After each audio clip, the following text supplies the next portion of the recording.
घने जंगल में राजकुमार वंश अपने घोड़े को तेजी से दौड़ाई जा रहा था। कुछ देर बाद वो एक विशाल वृक्ष के नीचे रुका और घोड़े से उतर गया। सुबह से शाम हो गई, लेकिन अभी तक कोई शिकार नहीं मिला। लगता है आज महल खाली हाथ ही लौटना पड़ेगा। तभी राजकुमार वंश की नजर दूर 3 अत्यंत सुंदर हिरनियों पर पड़ी। राजकुमार वंश के चेहरे पर मुस्कान फैल गई। ये तो सोने पर सुहागा हो गया। एक नहीं 3 शिकार एक साथ। जब इन्हें महल ले जाऊंगा तो मेरी नई नवेली दुल्हन राजकुमारी वसुंधरा बहुत खुश होगी। राजकुमार वंश ने धनुष पर तीर चढ़ाया और एक एक करके तीनों हिरनियों पर वार कर दिया। तीनों हिरनियां चीखती हुई जमीन पर गिर पड़ी। जैसे ही राजकुमार वंश उनके पास पहुंचा, वो तीनों रंग बिरंगी रोशनी में बदलकर गायब हो गईं। ये कैसी मायावी हिरनियां थी? ये अचानक गायब कैसे हो गईं? तभी राजकुमार वंश के कानों में एक भारी आवाज गूंजी।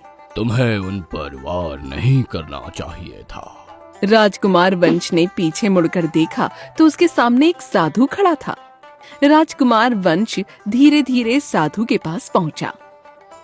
वे तीनों मायावी हिरनियां थी। तुमने उन पर वार करके अपने ऊपर बहुत बड़ी मुसीबत मोल ले ली है, लेकिन वे कौन थी?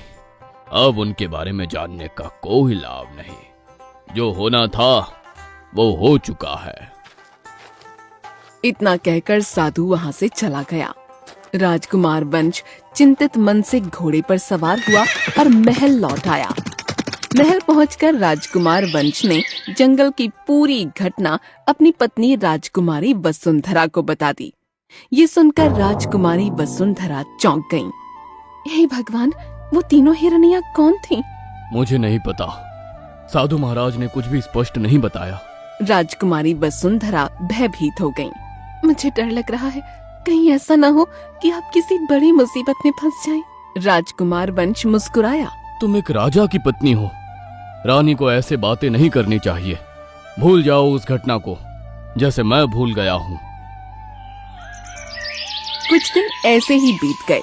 एक दिन राजकुमारी वसुंधरा महल के सुंदर बगीचे में खड़ी थीं। तभी उसकी नजर बगीचे में खिले 3 अत्यंत सुंदर पुष्पों पर पड़ी। वो उन पुष्पों के पास गई और उनकी सुगंध लेने लगी। कितने सुंदर और ताजा फूल हैं। मेरी हमेशा से इच्छा थी कि मेरी कोई बेटी हो।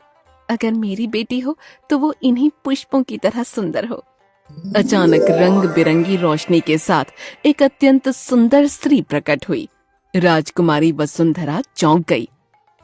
आप कौन हैं? मैं संतान की देवी हूँ। अधिकतर लोग पुत्र की कामना करते हैं, लेकिन तुमने पुत्री की कामना की। तुम्हारी बात सुनकर मैं स्वयं प्रकट हुई हूँ। संतान की देवी मुस्कुराई। इन 3 पुष्पों की तरह तुम्हारी कोख से 3 सुंदर कन्याएं जन्म लेंगी, लेकिन ध्यान रखना 25 वर्ष तक उन्हें महल से बाहर नहीं निकालना। राजकुमारी वसुंधरा भयभीत हो गईं। ऐसा क्यों देवी? यदि 25 वर्ष से पहले उनमें से कोई भी कन्या बाहर गई तो वो सुरक्षित नहीं रहेगी।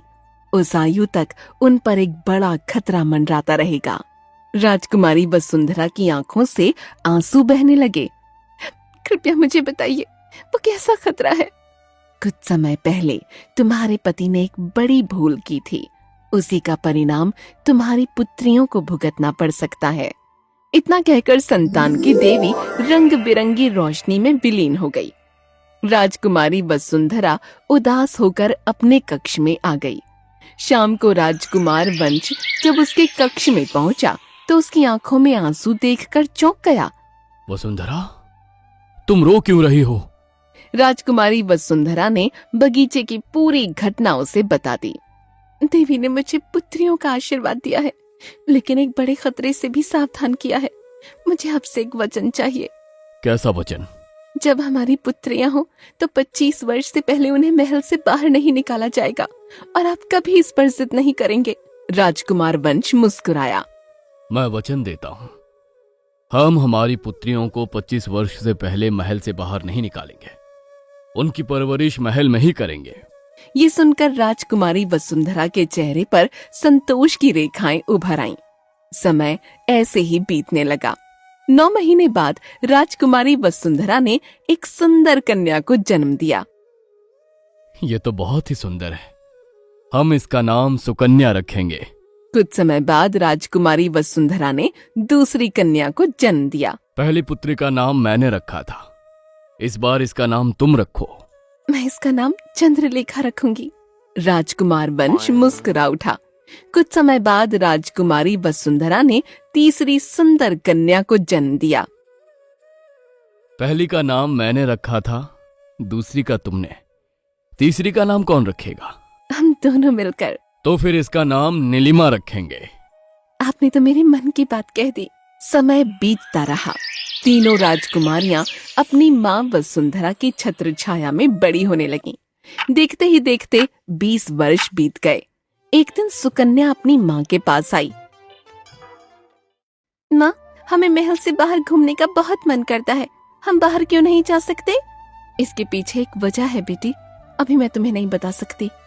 सुकन्या अपनी दोनों बहनों के साथ खिड़की के पास जा खड़ी हुई। खिड़की के बाहर एक 25 वर्षीय सुंदर युवक खड़ा था।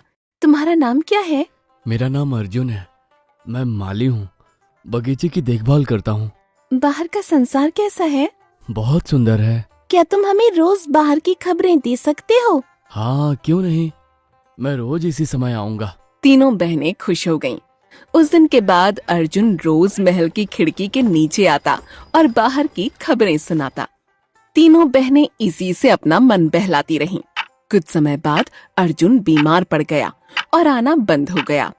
तीनों राजकुमारियां उदास हो गईं। आज भी अर्जुन नहीं आया, कहीं वो हमसे नाराज तो नहीं? पता नहीं वो ठीक भी है या नहीं। कुछ दिन बाद राजकुमार वंश अपनी पत्नी के पास आए। हमारे राज्य में हर 15 वर्ष के बाद मेला लगता है। नियम के अनुसार राजा रानी का वहां होना आवश्यक है। कल तुम्हें मेरे साथ चलना होगा। आप जानते हैं, मैं अपनी पुत्रियों को कभी अकेला नहीं छोड़ती। ये सिर्फ एक दिन की बात है। प्रजा भी हमारी संतान है, दासियां उनकी देखभाल कर लेंगी। राजकुमारी वसुंधरा सोच में पड़ गईं। ठीक है। अगले दिन राजकुमारी वसुंधरा दासी कौशल्या के पास पहुंची। हम शाम तक लौट आएंगे। मेरी तीनों पुत्रियों का ध्यान रखना, चाहे कुछ भी हो, उन्हें महल से बाहर मत जाने देना। आप निश्चिंत रहें महारानी।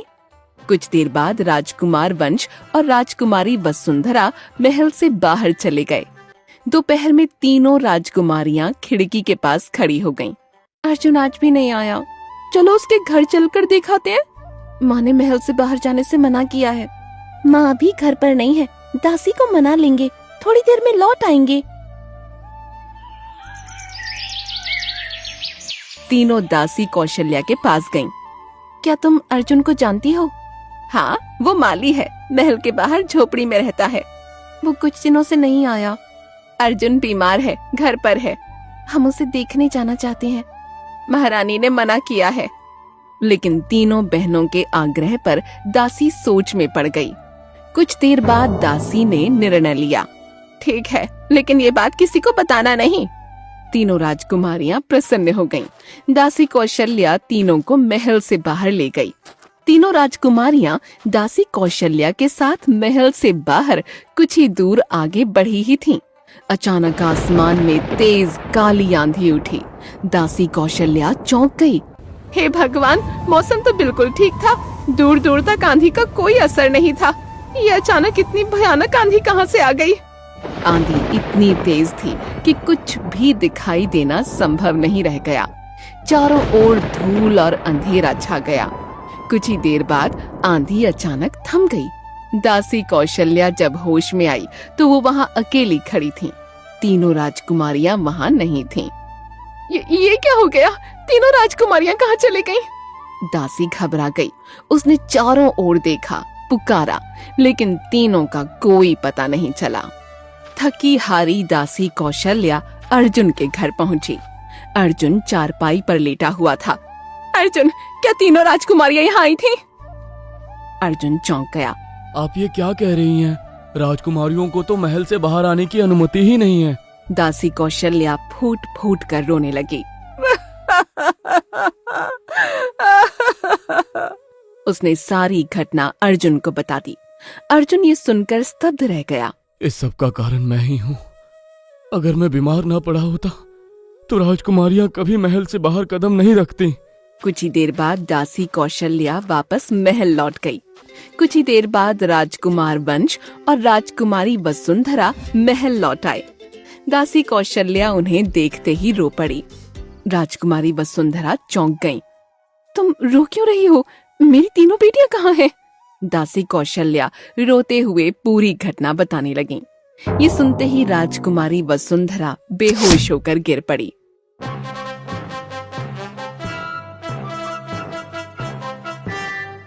कुछ देर बाद जब राजकुमारी वसुंधरा को होश आया तो वो अपने कक्ष में थी।